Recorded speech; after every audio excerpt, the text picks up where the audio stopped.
தலையை தாழ்த்தி ஜெபம் பண்ணுறோம். அவருடைய வசனத்துக்காக ஆண்டவரே என்னோட பேசுங்க என்று சொல்லி ஜெபம் பண்ணுறோம்.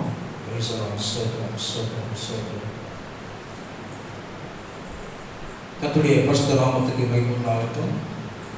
திருச்சபை குடும்பங்கள் அனைவருக்கும் ஆண்டவராகிய இயேசுவின் நாமத்தினாலே அன்பின் வாழ்த்துக்களை தெரிவித்துக் கொள்கிறேன்.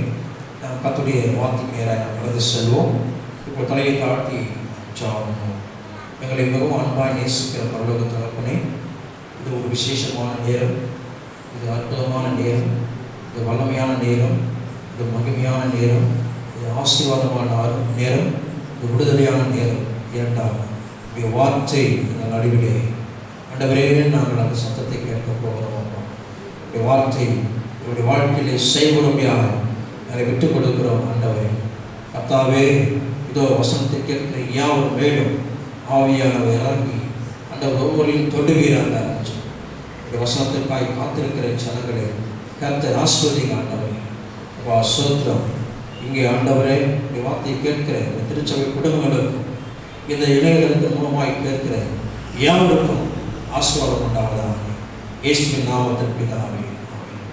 கர்த்தர் நல்லவர். மீண்டுமாக அவருக்கு அன்பின் வாழ்த்துக்களை தெரிவித்துக் கொள்கிறேன். வேதத்திலே புலம்பலின் தீர்க்கதரிசி 3ஆம் அதிகாரம் 26ஆம் வசனம் சொல்கிறது. ஒருவரை சத்தமாக வாசிக்கும்படி அன்போடு வேண்டிக் கொள்கிறேன்.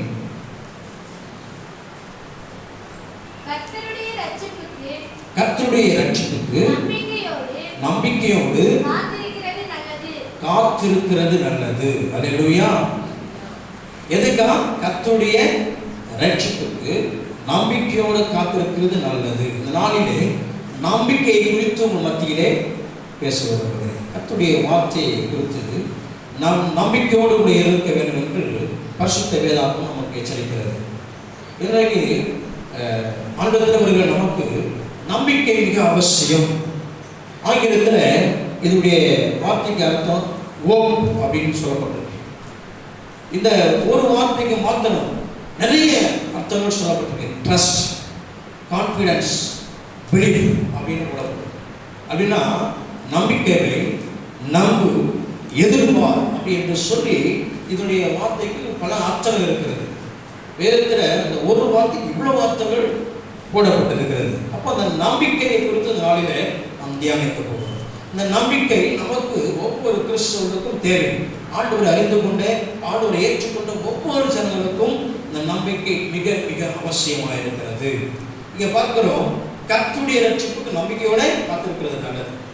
இந்த ரட்சிப்பை குறித்து நாம் பார்க்க போனா நம்முடைய வாழ்க்கையில எதெல்லாம் தடையா இருக்கிறதோ அதெல்லாம் ஆண்டவர் இறங்கி கிரியை செய்வதுதான் ரட்சிப்பு. அல்லேலூயா. நம்முடைய வாழ்க்கையில நன்மை வரணுமா, நம்முடைய வாழ்க்கையில ஆசீர்வாதம் வரணுமா, சுகம் வரணுமா, பலன் வேண்டுமா, நாம் எதிர்பார்த்திருக்கிற காரியங்கள் வாய்க்கணுமா, இதெல்லாம் ரட்சிப்பு. இதற்காக நாம் காத்திருக்கணும். ஆண்டவர் எப்பொழுது ரட்சிப்பார், எப்பொழுது நன்மை செய்வார், எப்பொழுது சுகம் தருவார், எப்பொழுது விடுதலை தருவார், எப்பொழுது ஆசீர்வதிப்பார் என்று சொல்லி கர்த்தரை நோக்கி நம்பிக்கையா இருக்கும்.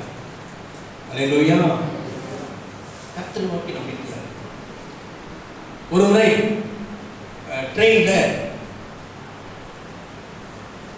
லீவார்ஸ் என்ற ஒரு வழக்கறிஞர் பிரயாணம் பண்ணி கொண்டிருந்தார். அங்கே இன்சர்கா என்கிற ஒரு நாத்திகர், ஆண்டவர் அறியாத ஒரு மனுஷன் இந்த ட்ரெயினில் பிரயாணம் போகிறாங்க.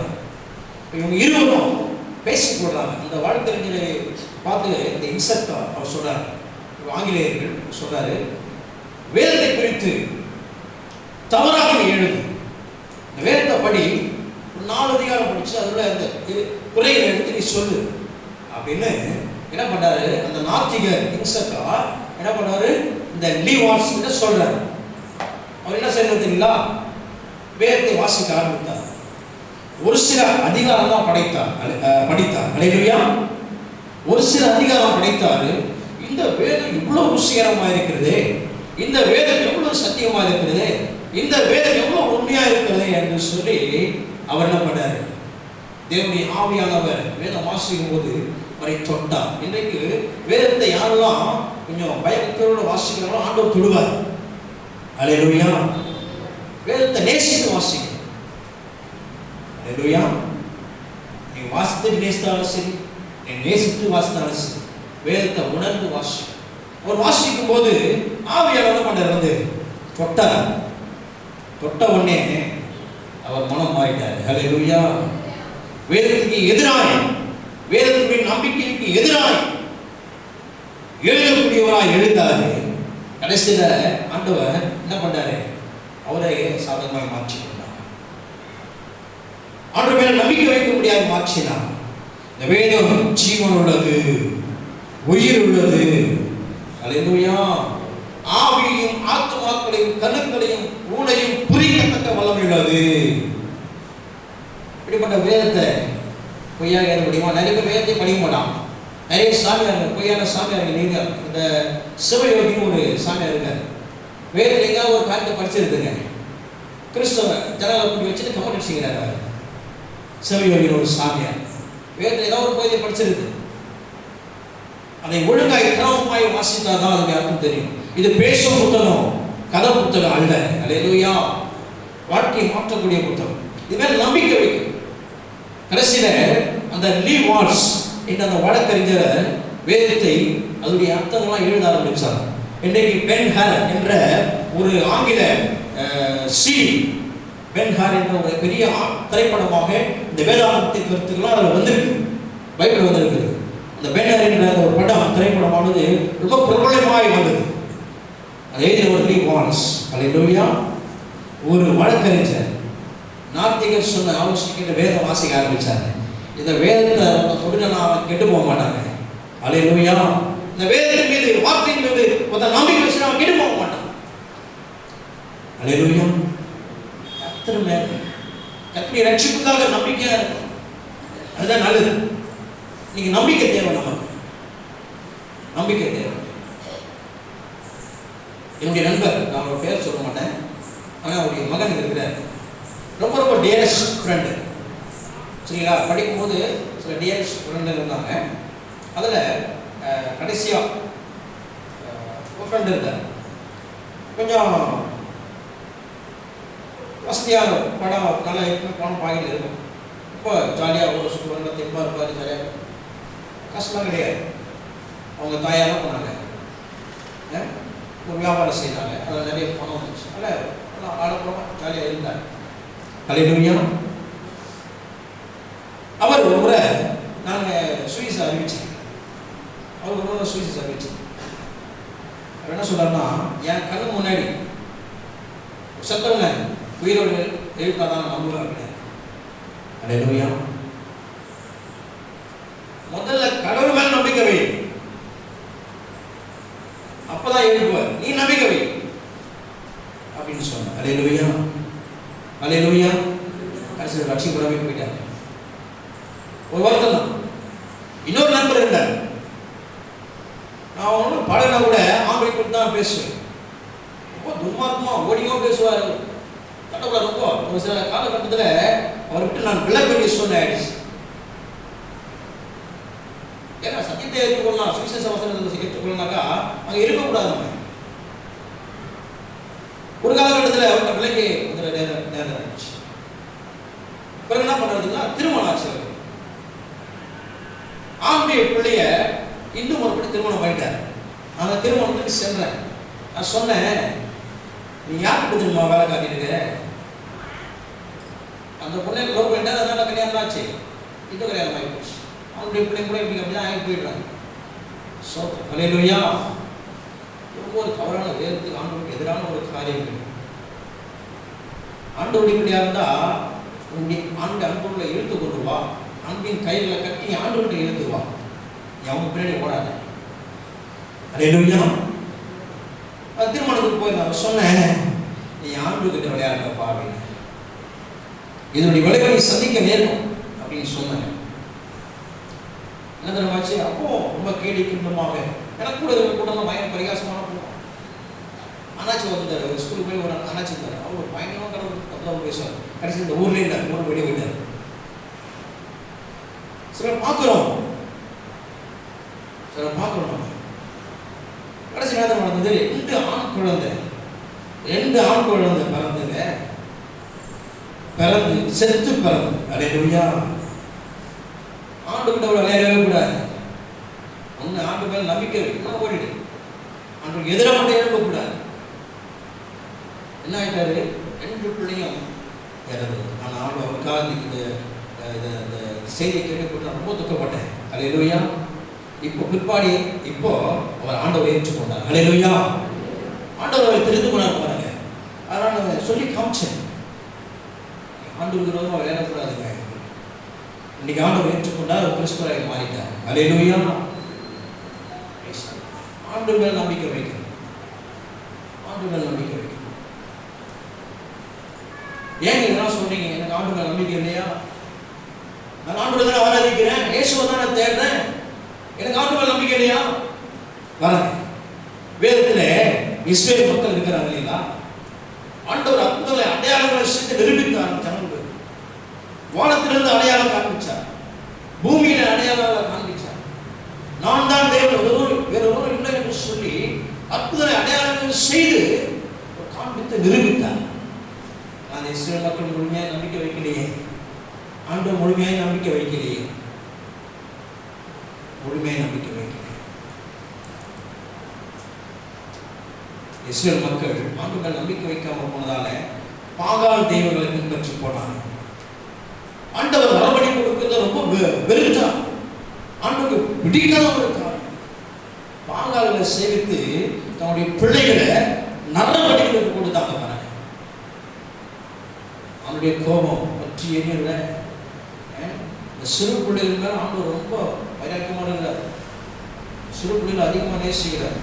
இந்த சிறு பிள்ளைகளுக்கு ஆண்டவர் சொல்றாரு, நம்ம வளர்த்து கொடுக்கணும். ஆண்டுகிட்ட நம்ம ஒரு பொறுப்பாளி மாதிரி தான், நல்லபடியா நல்ல அமைப்புரிய பிள்ளைகளை வளர்த்து கொடுக்கணும். அதுதான் நம்முடைய கடமை. அல்லேலூயா. இந்த இஸ்ரேல் மக்கள் பிறந்த பிள்ளைகளை என்ன பண்ணாங்க? பாகாலுக்கு நரபலிட்டாங்க. விசாரிச்சு பாருங்க, அவன் எப்படி செய்யறான்?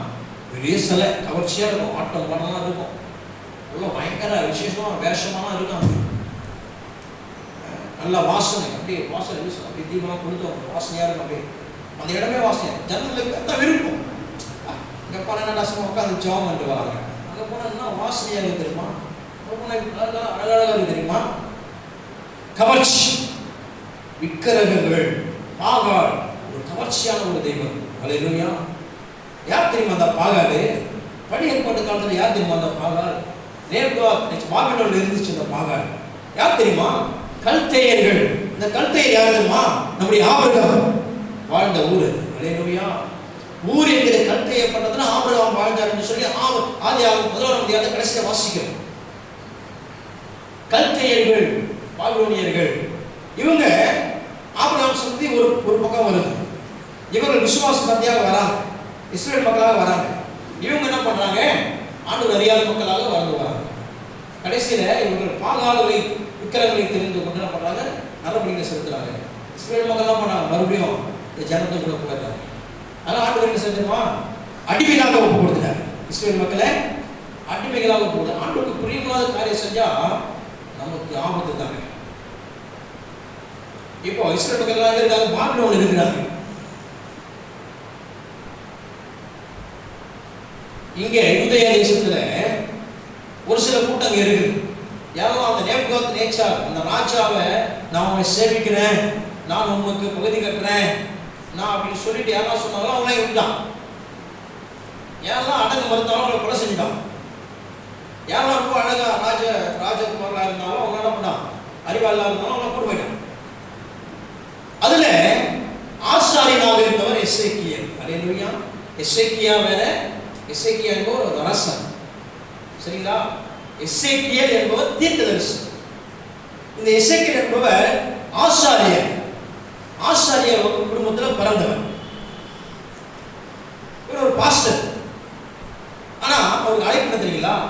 பாஸ்டர் ஊழியம் செய்யல, தீர்க்கதரிசன ஊழியம். ஆசாரியனுக்கு அழைப்பு ஆயிடுச்சு, தீர்க்கதரிசன ஊழியம் ஆயிடுச்சு. இங்க விடுபட்ட யூத ஜனங்கள் இதுக்கு எரேமியா தீர்க்கதரிசனம் சொல்றாரு. அங்கே பாபிலோனில் அடிமையா இருக்கிற ஜனங்களுக்கு எசேக்கியேல் தீர்க்கதரிசனம் சொல்றாரு. அல்லேலூயா. இப்போ பாபிலோனில் அடிமையான ஒரு தேசத்தை நாம் இருக்க வச்சுக்கல, நம்ம என்ன சொல்லுவோம்? எப்பொழுது ஆண்டவர் ரட்சிப்பார், எப்பொழுது நம்ம செய்யறதுனால நம்ம செஞ்சிருவோம், எப்பொழுது ரட்சிப்பார், எப்பொழுது நம்மை காப்பாற்றுவார், எப்பொழுது நம்மை ஆஸ்வதிப்பார், இந்த ஒரு ஏக்கம். நம்ம செய்யறதுனால ஆண்டவர் நம்பிக்கைனால ஒரு வாழ்க்கை வாழ்ந்து, ஆண்டவர் பிரியமான ஒரு வாழ்க்கை. ஆண்டவர் சொன்னதை, அதாவது 2% நம்ம செய்யறது கிடையாதுங்க. 2% 100ல் 2% நம்ம செஞ்சதே கிடையாது. நம்பிக்கையில்லாத ஒரு வாழ்க்கை எப்படி இருக்கும்? பாபிலோனில் அடிமையாக இருக்கிற அந்த ஜனங்கள் போல தான் நம்முடைய வாழ்க்கை இருக்கு. ஆனால் ஆண்டவர் பாருங்க, அந்த ஜனங்கள் மேலே இறக்கமுற்று நம்பிக்கையில்லாத அந்த ஜனங்கள், நம்பிக்கையற்ற ஜனங்களுக்கு ஆண்டவர் ஒரு அழகான ஒரு காரியத்தை விவரிக்கிறார். இந்த எசேக்கியேல் தீர்க்கதரிசியை கூப்பிட்டு, வா நீ வாங்க, ஒரு பெரிய பள்ளத்தாக்கு இருக்கு, அங்கே போங்க அப்படின்னு கூடுவார். அது பார்த்தா ஒரு பெரிய பள்ளத்தாக்கு இருக்கு.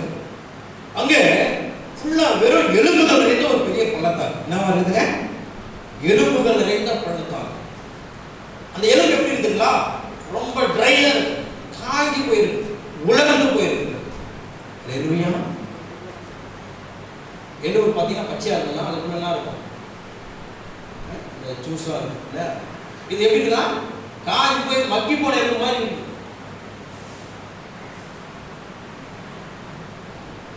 கொஞ்ச நஞ்ச எலும்பு இல்லை, பள்ளத்தாக்கு முழுவதும் மகா திரளா அந்த எலும்புகள் இருந்துச்சு. அல்லேலூயா.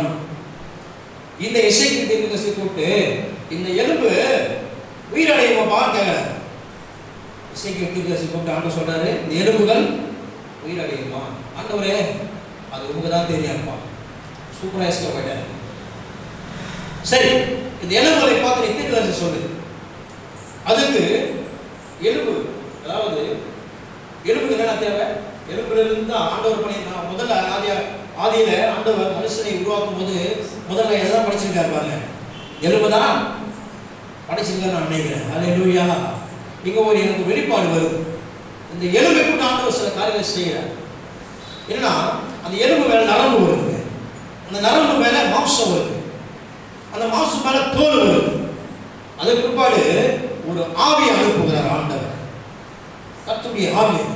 அந்த ஆவி வந்து இந்த பள்ளத்தாக்கு முடிய இருந்த எல்லா எலும்புகளும் உள்ள போகுது, எல்லாமே உயிர் அடைகிறது. அல்லேலூயா. கரங்களை தட்டி ஆண்டவரை மகிமைப்படுத்துவோம்.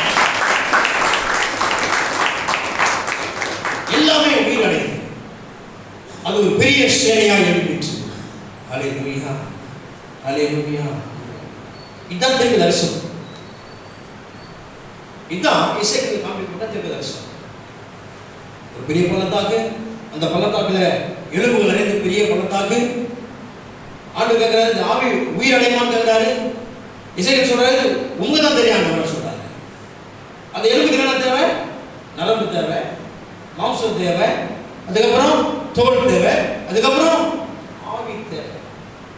நான் நினைக்கிறேன், இந்த பாபிலோனிலே யாரெல்லாம் கொண்டு வந்து கொல்லப்பட்டாலோ, இல்லை இந்த யூத ஜனங்களில் அது எலும்பாக எனக்கு தெரியல.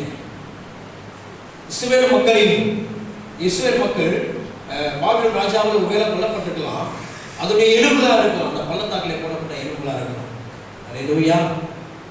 ஆங்கிலத்தில் ஒரு அப்போகலிப்டிக்னு ஒரு படம், ரொம்ப அது பயங்கரமாக நல்லா ஓடிச்சு படம், ரொம்ப அடிக்கடி அதை டிவிலாம் போடுறாங்க.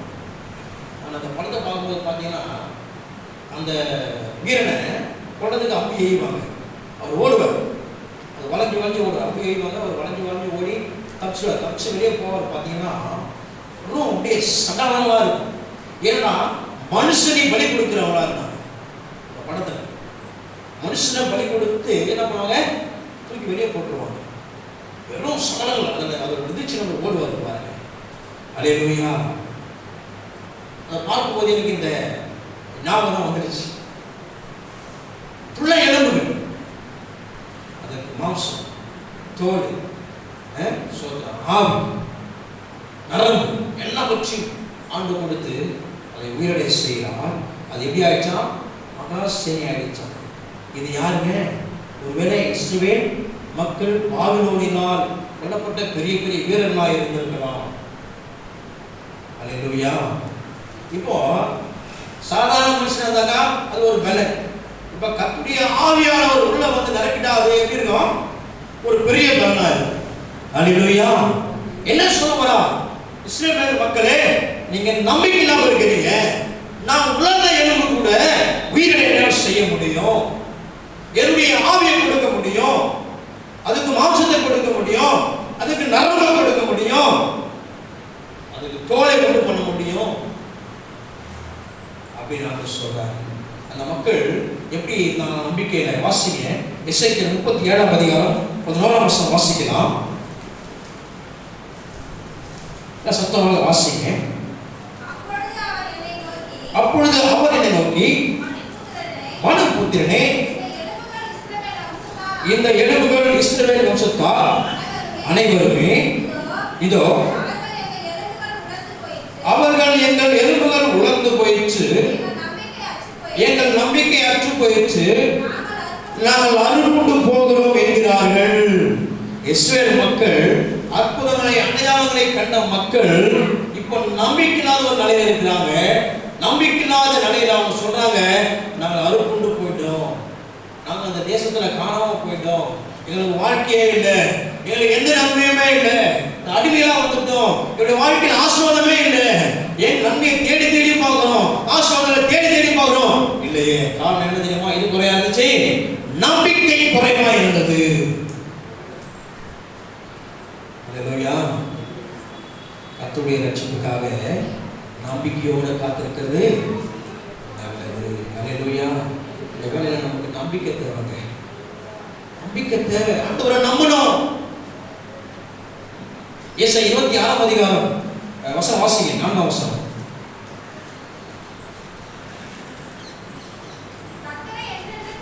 கர்த்தரை என்றென்றைக்கும் நம்புங்கள். கர்த்தராகிய யெகோவா நித்திய கன்மலையாக இருக்கிறார். கர்த்தரை என்றென்றைக்கும் நம்பணும். அல்லேலூயா.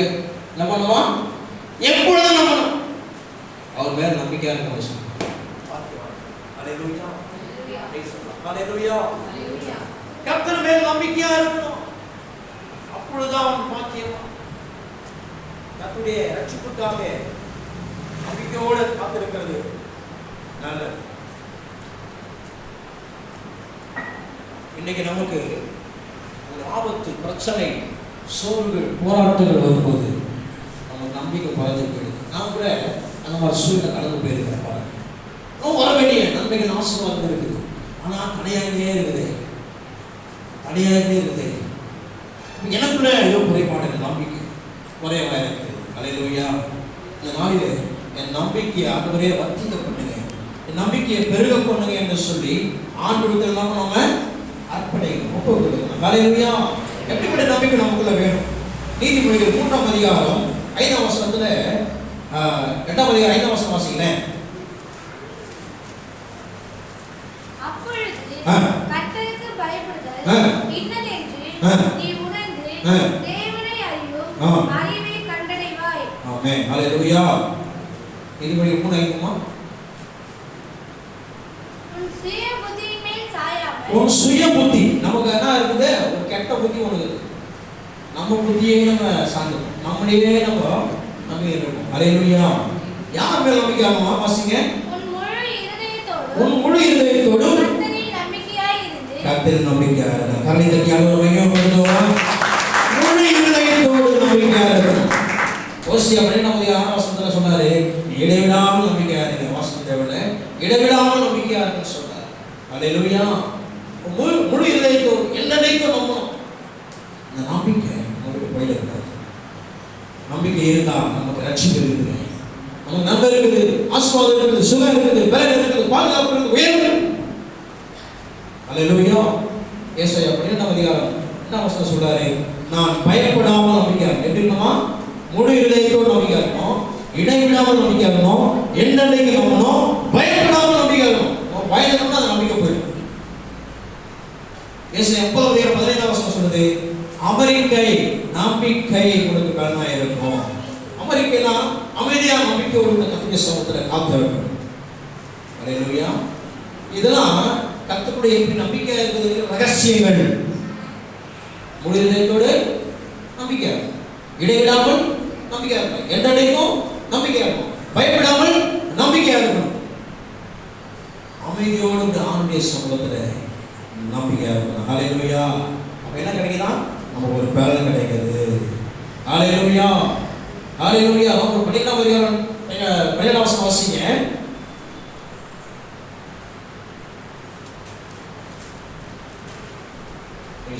நம்பிக்கையிலே சந்தோஷமாயிரு. நம்பிக்கையிலே சந்தோஷமாயிரு. கரங்களை தியாகம் பகிர்ந்து வேத வசனங்கள் அதை எப்படி உற்சாகப்படுத்திருப்பாங்க. நம்பிக்கையிலே ஆண்டு மேல வைத்து நம்பிக்கையிலே சந்தோஷமா இருக்கும். இதெல்லாம் வேத வசனம் கற்றுக் கொடுக்கிற நமக்கு பாடங்கள். இதை நம்ம அறிந்து கொண்டோம்னா நாம ஆண்டுடைய ரட்சிப்புக்காக நம்பிக்கையோடு காத்திருக்கோம். ஹல்லேலூயா. எனவே சொல்றாரு, கர்த்தருடைய ரட்சிப்புக்காக நம்பிக்கையோடு காத்திருக்கிறது நல்லது. எது நல்லதுங்க? நம்பிக்கையா இருப்பது நல்லது. அவன் நம்பிக்கையா இருப்பது நல்லதே கிடையாது. கர்த்தருக்கு ஸ்தோத்திரம். எப்படி நம்பிக்கை நம்ம இழந்து போயிடக்கூடாது? ஹல்லேலூயா. எப்படி நம்ம நம்பிக்கை இருக்கக்கூடாதுன்னா, பிரைஸ் லார்ட், எரேமியா 17ஆம் அதிகாரம் 5ஆம் வசனத்துல மனுஷன் மேல நம்பிக்கை வைத்து, மனுஷன் மேல நம்பிக்கை வைக்கணும். நாசில் சுவாசம் உள்ள மனுஷனை நம்புவதற்கு அவன் ஏமாத்துறோம். நீ ஆண்டு ஆளுக்கு வந்துட்டீங்க, இப்போ என்ன நம்பலாமா? இல்லை உங்க சொந்த மகள் நம்பலாமா? இல்லை, கட்டவளை மாத்திரம் நம்பணும். ஹல்லேலூயா. உனக்கு ஒரு விடுதலை, சுகம், ஆசீர்வாதம், பலன், ஒரு பாதுகாப்பு, எதுவாக இருக்கிற காரியம் நடக்க வேணும்னா குடிக்கார சிவம் வந்து ஜெபம் பண்ணுவார். நீங்க என்ன பண்ணணும்? சரியா? ஐயா சுட்டு ஐயா பார்த்துப்பாரு அப்படின்னா இருக்கக்கூடாது. இவங்க ஜெபம் பண்ணீங்களா? விடாம ஜெபம் பண்ணுங்க, இடைவிடாம ஜெபம் பண்ணுங்க. 33:26 வருஷம் சொல்லுது, உன் பட்டயத்தை நம்பக்கூடாதான். ஹல்லேலூயா. எதை நம்பக்கூடாது? பட்டயம், பட்டயம் கத்தி. இது என்னை ரட்சிக்கும், அது மேல நம்பிக்கை வைக்காத. ஹல்லேலூயா. வீட்டு சுத்திரம் நாய் வளர்ப்பாங்க, அது நம்ம ரட்சிக்கணும். ஹல்லேலூயா. பாருங்க, ஒரு பெரிய நம்ம ஊரில் பெரிய ஒரு மனுஷன், ஒரு ஸ்தோத்திரம், திடீர்னு மறிச்சிட்டார். இந்த வீட்டில் பெரிய பெரிய நாமெல்லாம் வளர்க்குறாங்க. ஆனால் இன்னைக்கு ஒரு மறிச்சிட்டாங்க. ஒரு வேதனையாக இருக்குல்ல, தீரனாக இருக்கும். அதை கேட்கும்போது ஒரு அதிர்ச்சியாக இருக்கு. ஒரு வசதியான ஒரு மனுஷன், எப்படிலாம் உழைச்ச கடினமாக உழைச்சலாம் கஷ்டப்படாது தெரியல. நான் திடீர்னு மறிச்சிட்டேன். தெரிந்தவர்கள் குடும்பத்தின் ஆறுதலுக்காக, குடும்பத்தின் சமாதானத்துக்காக, குடும்பத்தின் ரட்சிப்புக்காக நம்ம எதை மேல நம்பிக்கையா இருக்கிறோம்? பட்டையை நம்புறோமா? இப்படி பலத்தை நம்புறோமா? இல்லை இல்லை இல்லை, ஆண்டவரை நம்ப வேண்டும். ஹல்லேலூயா. அப்போ சொல்ல 16:19 சொல்லுது, ஆதாயத்தை நம்பி இருந்தாங்க அநேகர். நான் அந்த இதெல்லாம் விளக்கி சொன்னா ரொம்ப லேட்டாகும், இன்னும் ஒரு 5 நிமிஷம் முடிச்சாரு. எப்படிமா? ஆதாயம், எனக்கு வருகிற பணம், பொருள், ஆஸ்திகள், ஐஸ்வர்யத்தின் மேல நம்பிக்கை கூடாது. எனக்கு இது ஆதாயமா வரும், கர்த்தர் கொடுத்தா வாங்கிக்கோ, ஒடுக்கலாம் அமைதியா போ, இல்லைன்னா அமைதியா. ஹல்லேலூயா. ஆதாயத்தை நம்பி ஓடக்கூடாது, கர்த்தர் மேல நம்பிக்கையா இருக்கு. கடைசியா ஒரு வருஷம் 1 Corinthians 15:18 வருஷத்துல, இம்மைக்காக மாத்திரம் நீங்க கர்த்தர் பேர நம்பிக்கை வச்சா நாம் பரிதாபமானவர்கள். இந்த உலகத்துக்காக வாழ்கிற வாழ்க்கைக்காக நம்ம நம்பிக்கை கூடாது. மீண்டும் வரப்போகிற ஆண்டவராக இயேசு மேல நம்பிக்கை வைக்கணும். ஹல்லேலூயா. எங்கள் பிதாக்கள் நம்பிக்கை வைத்தார்கள், நம்பின அவர்களை என்ன பண்ணுங்க? விடுவிப்பீர். ஹல்லேலூயா. பேசுறாங்க. இன்னைக்கு இந்த இஸ்ரேல் மக்கள்கிட்ட நம்பிக்கை அற்று போன ஒரு சூழ்நிலை. பிரியமானவர்களே, நாளையில இந்த வருஷத்தை கேட்டுக்கொண்டு நீங்க நம்பிக்கை அற்ற ஒரு சூழ்நிலை இருக்கீங்களா? தயவு செய்து நம்பிக்கை மட்டும் விட்டுறாதீங்க. ஹல்லேலூயா. நம்பிக்கை நம்ம ஒரு பெரிய பலம். ஹல்லேலூயா. நம்பிக்கை ஒரு பெரிய ஆயுதம். நம்பிக்கை கர்த்தர் மேல இருக்கணும், கர்த்தர் மேல இருக்கணும். அப்பதான் அந்த கர்த்தருடைய ரட்சிப்பு நமக்கு கிடைக்கும். ஹல்லேலூயா. அவர் ஆபத்திற்கும், சாபத்திற்கும், பாவத்திற்கும், எல்லா தீங்கிற்கும் விலக்கி ரட்சிக்கிற தேவனவர். ஹல்லேலூயா. கர்த்தருடைய நம்பிக்கைக்காக நாம் காத்திருக்கலாமா? ஏற்படுத்தலாமா? ஒப்புக்கொள்ளலாமா? எழுந்துங்க. ஹல்லேலூயா. கர்த்தருடைய ஆவியானவர் அந்த எலும்புகளை, அந்த மாம்சத்தை, அந்த நரம்புகளை, அந்த தோலை கர்த்தருடைய ஆவி அந்த நிரப்பின போது அது உயிர் அடைத்தது.